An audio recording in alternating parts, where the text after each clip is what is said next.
Sir मेरा नाम आदित्य सिंह है। जैसे कि बेरोज़गारी की एक परिभाषा ये भी है कि किसी की योग्यता के अनुसार उसको वेतन ना भी मिल पाना। जब हम न्यूज़पेपर्स या आर्टिकल में पढ़ते हैं कि एक डोम अभी हाल का ही एक रिपोर्ट आया था कि एक डोम की भर्ती के लिए इंजीनियर्स तक ने आवेदन किए जिसकी सैलरी मात्र ₹9,000 थी। चपरासी के लिए पोस्ट ग्रेजुएट पीएचडी होल्डर्स ने किया, तो हमारा देश कहाँ जा रहा है हमें ये भी सोचना है क्योंकि जिस तरीके से बेरोज़गारी बढ़ रही है कहीं न कहीं युवाओं के लिए एक आघात-सा है। दूसरी चीज़ मेरा ये व्यक्तिगत मानना है कि शायद हम ऑटोक्रेसी की ओर बढ़ रहे हैं। जैसे अगर मैं बात करूँ तो नॉर्थ में यूएपीए लगाना, इसके अलावा आज के इतिहास में पहली बार ऐसा हुआ है कि सीबीआई वर्सेस सीबीआई आई है, आरबीआई वर्सेस गवर्नमेंट्स आए हैं। कई ऐसी सेंट्रल एजेंसीज़ हैं जो कि आपस में ही लड़ रही है। अगर मैं कहूँ तो शायद ये सत्तात्मक लोकतंत्र की ओर बढ़ रहा है। दूसरी चीज़ पहली बार इतिहास में ऐसा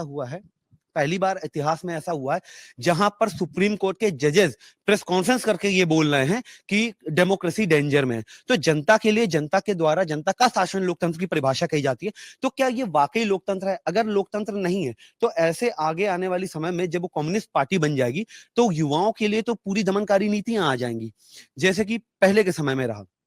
इसके अलावा और भी कई मुद्दे हैं। जैसे मैं करूं हंगर इंडेक्स पे बात करूं तो 111 रैंकिंग में हम लोग हैं।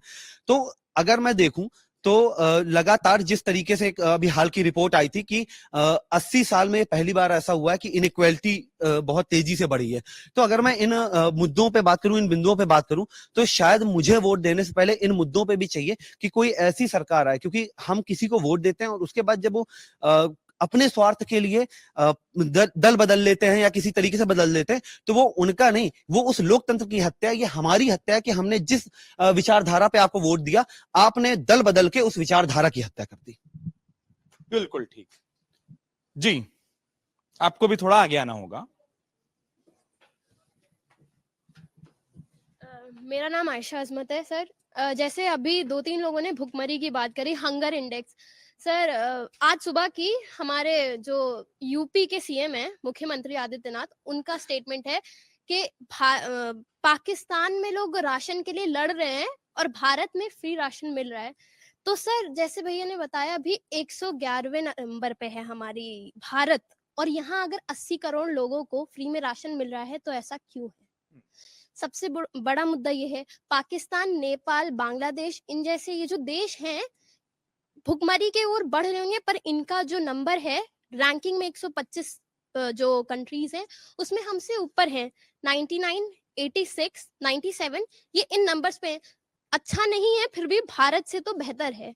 भारत का जो एक हंगर इंडेक्स में एक स्कोर होता है 100 से लेके 0 से लेके 100 तक, उसमें भारत का जो स्कोर आ रहा है वो 28.7 के आसपास है। ऐसा क्यों है? अगर फ्री राशन मिल रहा है तो वो राशन कहाँ जा रहा है? या तो बिचौलिया उसे खा रहे हैं और दिखाया जा रहा है कि ये लीजिए ये राशन बट रहा है, तो इस पे सरकार कुछ क्यों नहीं करती है? और रही बात पेपर लीक का भी एक मुद्दा था, अगर स्टूडेंट्स पेपर देने जाते हैं उनको फोन अलाउड नहीं है एग्जामिनेशन हॉल में, तो ऐसा क्यों नहीं होता है जहां प्रिंटिंग हो रही है वहां पे फोन बैन कर दें कि आप फोन नहीं ले जा सकते। जिन ट्रक्स में जा रहा है, जब अगर उनमें ये धांधली हो रही है, पेपर्स को निकाल के फोटो खींची जा रही है, ऐसा क्यों नहीं करा जाता कि उनकी जो वैक्स सीलिंग होती है उसको दोबारा रीचेक क्यों नहीं करा जाता? सिक्योरिटी चेक पॉइंट्स क्यों नहीं बनाए जाते कि कुछ गलत हुआ है? सरकार को इन जैसे मुद्दों पे ध्यान देना चाहिए है। भारत में 83% जो अनएम्प्लॉयड लोग हैं उसमें अराउंड 60% यूथ है, और उस 60% यूथ में 66% जो है वो एजुकेटेड लोग हैं। तो क्यों नहीं नौकरियां मिल रही? मेक इन इंडिया आया था ना, इंडिया में इंडिया के लिए ही नौकरी बनेंगी, कहाँ गए मुद्दे? क्यों इन पे बात? अगर आप ये वीडियो YouTube पर देख रहे हैं तो हमारे चैनल को सब्सक्राइब करें और बेल आइकन को दबाना ना भूलें। अगर आप Facebook पर ये वीडियो देख रहे हैं तो हमारे पेज को लाइक करें।